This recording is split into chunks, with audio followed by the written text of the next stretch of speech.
Hey guys, I just wanted to go over a few things with you before I post the new videos on the Junior case. Found some interesting articles I thought you guys would be interested in.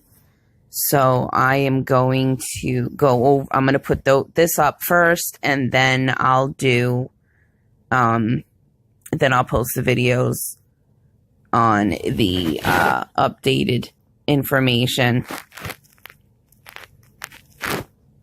because I think it's important for us to go through what's been happening over the past week or so with his family and everything in court. Here it says defense lawyer suggests in court that Junior was a gang member. Prosecutor quickly objects. Okay, now what that means is that the people who killed Juniors, one of their defense lawyers suggested that Junior was a gang member. Okay. Either he has information or the guys are saying that. Says here, for the first time, a defense lawyer representing one of the 5 suspects accused of fatally stabbing 15-year-old Junior suggests in open court that the victim may have been a gang member, something prosecutors certainly objected to. Now, I've been saying this, okay, for a long time, but, you know. During cross-examination of Detective Oscar Rosa of the Bronx Homicide Squad, the attorney representing suspect Jose Munez asked about information the cop received from another murder suspect, Diego Suero, who was supposed to be the head guy of shirt crew of the Trindarios gang.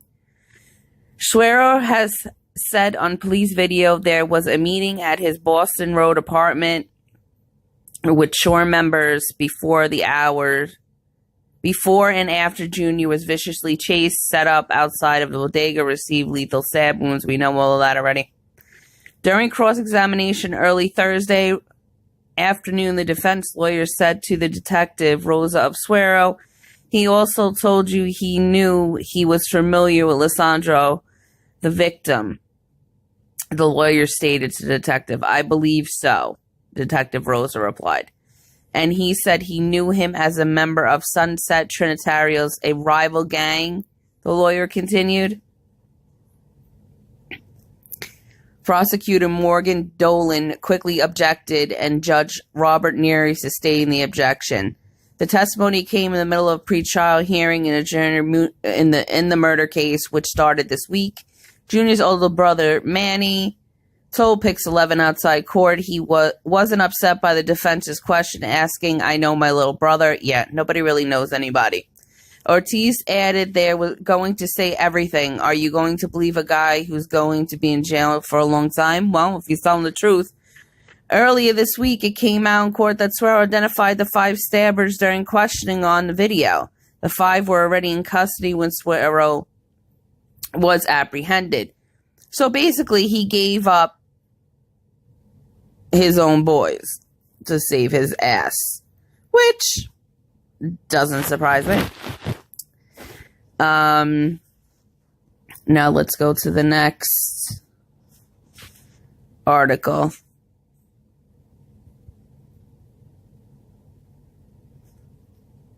Sorry guys, for some reason I don't know why they're taking so long to open. I had them all saved so that I can go right back to them. But I don't know why they're taking so long to open. And it's pissing me off. Seriously pissing me off.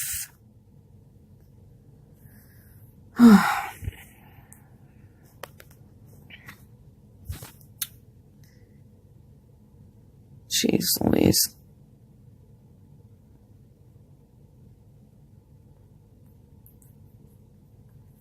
Still uploading.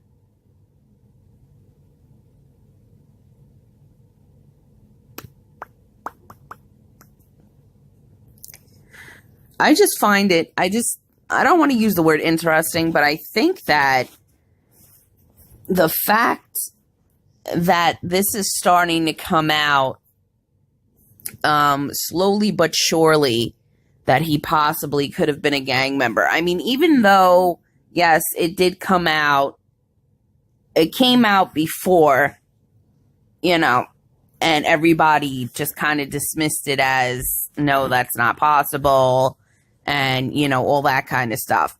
But I always had an open mind to say, what if it is possible? What if this is what was going on and this is why this happened, etc., etc.? And you understand what I'm saying? I've always been open to that, and I think that that's definitely a possibility. Here's the other one. Junior's father curses suspect as new testimony reveals what happened in the car after teen's stabbing. Okay. The Bronx, the father of Junior screamed and cursed at one of the 5 murder suspects in court Thursday after hearing new testimony of what happened in the getaway car after his 15-year-old son was fatally stabbed last June outside of the Bronx bodega. You're a fucking piece of shit, Jonaki. Lesandro Guzman yelled at him as the murder one suspect sat at the end of the defense table. You're stupid. The grieving father had just heard testimony from the Bronx detective who quoted a man calling witness A in the case. Witness A reportedly told the detective that he was in one getaway car with Martinez, Estrella, and Jose Munez. Witness A had stated Jonaki told him he stabbed the kid in the neck.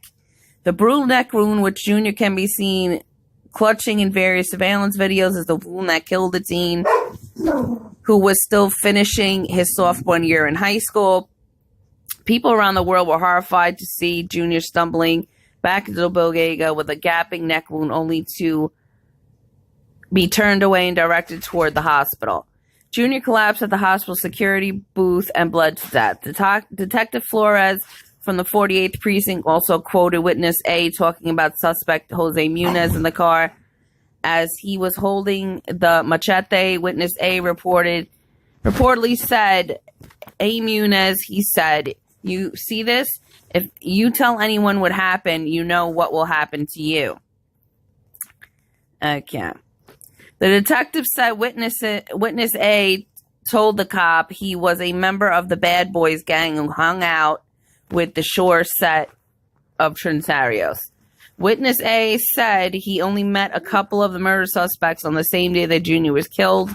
Witness A came into the 48th precinct in the early hours of Saturday, June 23rd, more than a day before the 6 suspects, including 5 accused stabbers, apprehended at an alleged Trinitarios hideout in Paterson, New Jersey.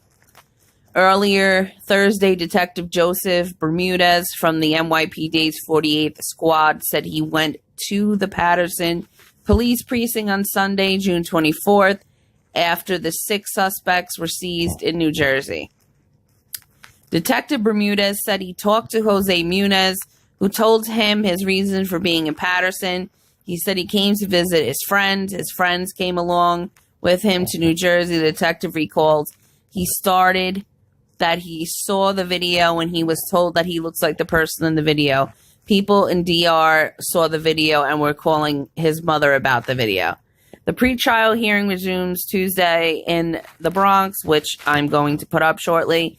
Judge Robert Neary has imposed a gag order on the prosecuting, defense attorneys, and family members tied to the case. Cameras are not allowed in court. Now, I told you this months ago that they were going to put a gag order on this, okay? Which nobody wanted to hear me then either.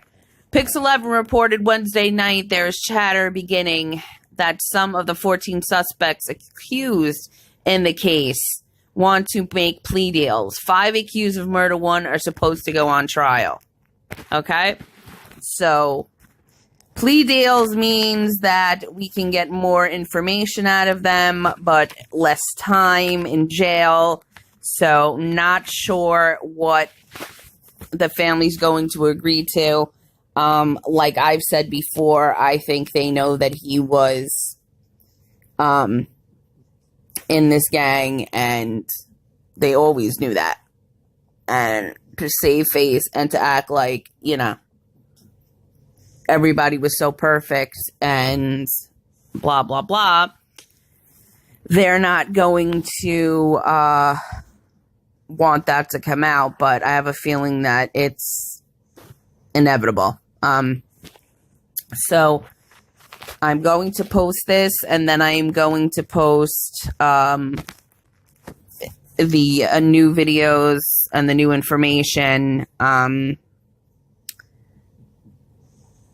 so that you guys could get that. But I just wanted to put this in there first because this happened before all of that, so that I can keep in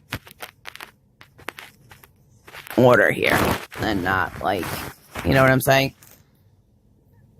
Not forget and not put the information in order for you guys, so you know what happened first and who said it, etc., etc. All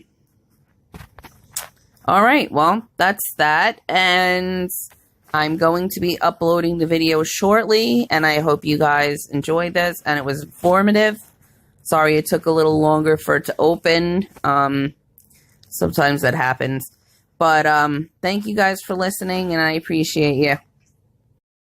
Hey guys, I just wanted to go over a few things with you before I post the